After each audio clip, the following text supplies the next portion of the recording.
Kasus Helwa Bahmid dan Habib Bahar kembali menimbulkan gelombang kemarahan setelah seorang netizen yang berbakti dengan akun @dapurweton menilai bahwa cerita yang disampaikan Helwa hanyalah puncak dari persoalan lebih dalam. Ia mengingatkan bahwa penelantaran yang dialami Helwa menunjukkan betapa rentannya perempuan ketika berhadapan dengan pria yang memanfaatkan status religius untuk mendapatkan hubungan suami istri tanpa komitmen dan tanggung jawab. Ia menyoroti bahwa keputusan menikah tanpa pertimbangan matang sering berujung pada beban hidup panjang, apalagi jika perempuan sudah punya tanggungan lain dan berharap perlindungan dari pasangan yang ternyata hanya hadir untuk memenuhi keinginan pribadi. Ia menegaskan bahwa banyak kasus serupa berawal dari rayuan manis yang menutupi sifat parasit seseorang, terutama jika pria tersebut tidak memiliki stabilitas hidup atau rekam jejak sebagai pemberi dalam keluarganya. Ia memperingatkan bahwa memilih pasangan yang tidak mampu menjadi penanggung jawab hanya akan menggerogoti energi kehidupan perempuan, sebagaimana yang terjadi pada Helwa. Ia menutup pesannya dengan mengingatkan bahwa kewaspadaan, visi hidup, dan penghormatan pada keluarga adalah benteng terakhir agar perempuan tidak terjebak dalam hubungan yang menyisakan penyesalan panjang. Lagi dan lagi kita sebagai wanita turut prihatin gitu ya, melihat kasus yang menimpa sesama wanita saudara kita gitu ya, yang kasusnya di-up gitu ke media. Dia menangis-nangis gitu ya karena tidak dinafkahi oleh suaminya, which is yang ngaku-ngaku sebagai seorang Habib gitu ya. Dia katanya suaminya tuh cuman datang ke dia cuman buat nyewong doang gitu ya, sedangkan tidak dikasih nafkah ya kan. Lah ini kalau aku harus katakan salah siapa? Salah cewek ya.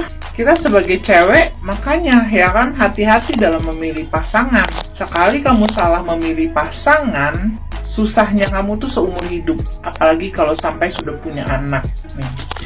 Itu wah ribet, lebih double susahnya ya.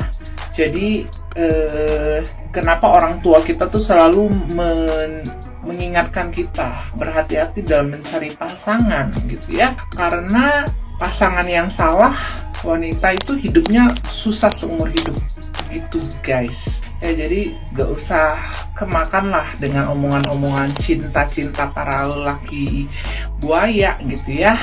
Nih simpelnya aja nih ya, kayak gini ya, sebelum kalian menikah gitu ya, make sure kalian itu dalam hidup ini harus punya visi kalian tuh mau ngapain ke depannya. Ingatkan diri kalian nih, kalau kalian cewek-cewek masih ada orang tua, apalagi melihat orang tua kalian tuh single mom, single dad gitu ya, orang tua kalian yang begitu sayang sama kalian misalnya ya. Nah, kalian tuh harus memiliki sebuah hati yang pengen berbakti gitu ke orang tua maupun membantu saudara-saudara kamu gitu. Nah, dengan kamu kayak punya hati yang seperti itu akan menjaga kayak apa ya, proteksi dari bakti seorang anak ya. Itu akan menjagai kamu gitu dari cowok-cowok mokondo ya, yang modalnya itu cuman gombalan tai kucing gitu ya.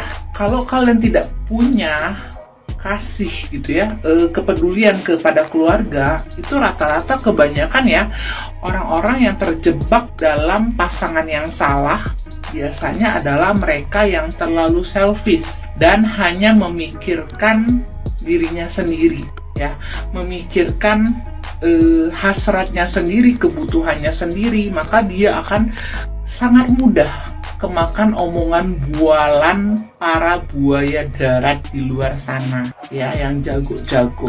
Logikanya aja lagi nih ya, misal kalian melihat cowok nih, dari awal aja kalian udah lihat dia itu kayaknya tinggal di kos-kosan ya kan, kos-kosannya kos-kosan murah lagi yang cuman pakai kipas doang misalnya nih. Terus kehidupan dia sehari-hari dia rokok wajib tuh. Sehari tanyain dulu berapa batang lu ngerokok, berapa bungkus kamu ngerokok. Nah, kamu bisa hitung pengeluaran dia berapa gitu, gaji dia berapa, ya itu bisa kita hitung gitu ya. Jadi pakai juga otak kita gitu. Jadi jangan mau dibodoh-bodohin guys ya, jangan mau kalian dibodoh-bodohin gitu. Hanya kemakan gantengnya, kemakan bujuk rayunya, kemakan kata-kata sayang, dan kalian akhirnya menyerahkan tubuh kalian, menyerahkan hidup kalian, dan alhasil apa?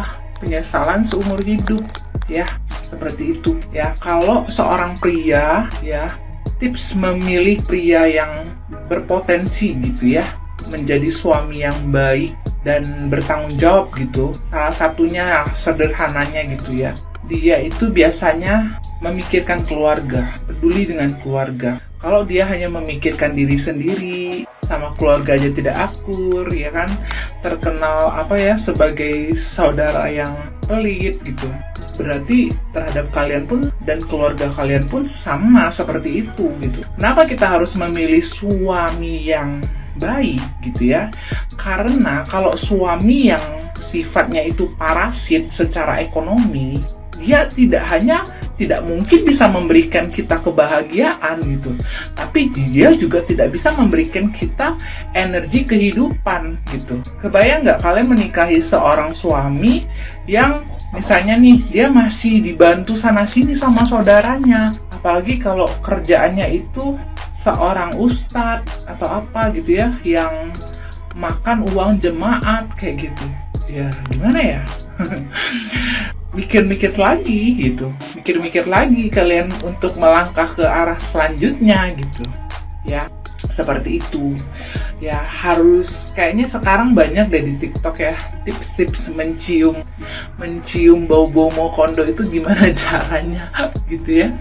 Itu sudah banyak tips-tipsnya di TikTok, kalian tinggal cari lah ya, agar kalian itu tidak terjebak dalam sebuah hubungan yang akan kalian sesali seumur hidup. Karena hubungan yang salah bersama pria yang salah itu akan menjadi beban seumur hidup yang akan menggerogoti energi kehidupan kita ya, yang boro-boro mau bikin kamu tuh punya kehidupan yang layak dan yang yang baik gitu.